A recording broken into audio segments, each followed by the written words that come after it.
Hello, I'm Shelby. I run Shelbs Apparel, which is a small at-home embroidery business and also an educational resource here on YouTube and TikTok for other crafters. So we are in the final week of our July series, which is Embroidery 101. This week, we're going to focus on a few tips and tricks that'll make your life easier. And if you missed the last few weeks, I highly recommend you go back and watch them because we talked about all of the basic knowledge that you'll need to start embroidery. If you haven't already, please subscribe. I would love if you'd follow me along for this journey. Let's get into the video.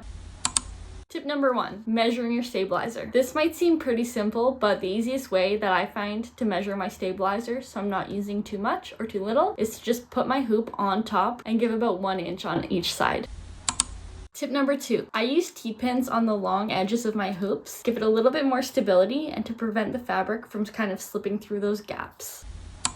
Tip number 3, if you have an auto threader on your machine, you might find that it gets jammed and it won't go through. I struggled with this for a while until I realized that you need to make sure that your needle is lined up exactly at the top so that it'll go through and thread.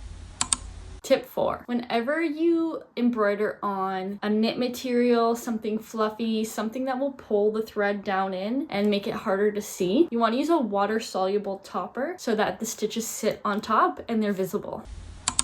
Tip 5, if you're embroidering on something that's going to be worn and touching the skin, you'll want to use an iron-on backing to make it a lot softer so that any of those threads or stabilizer that's sitting on the skin isn't so itchy and scratchy.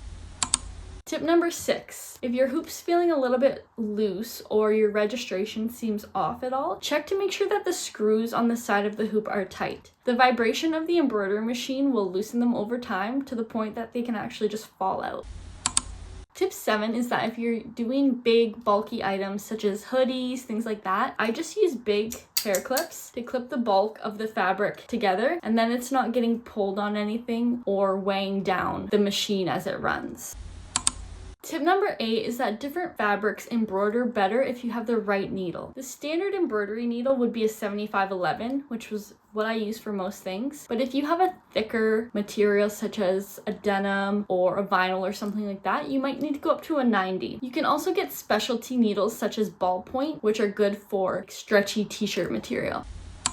Tip 9 is to keep any old t-shirts or clothing items, towels, things like that that you might be getting rid of or thinking of donating. They come in handy when you're testing a new design or setting your tension. And it's always nice to have a few different types of materials on hand that you can practice on. And it doesn't really matter if you screw them up because you would have been getting rid of them anyways.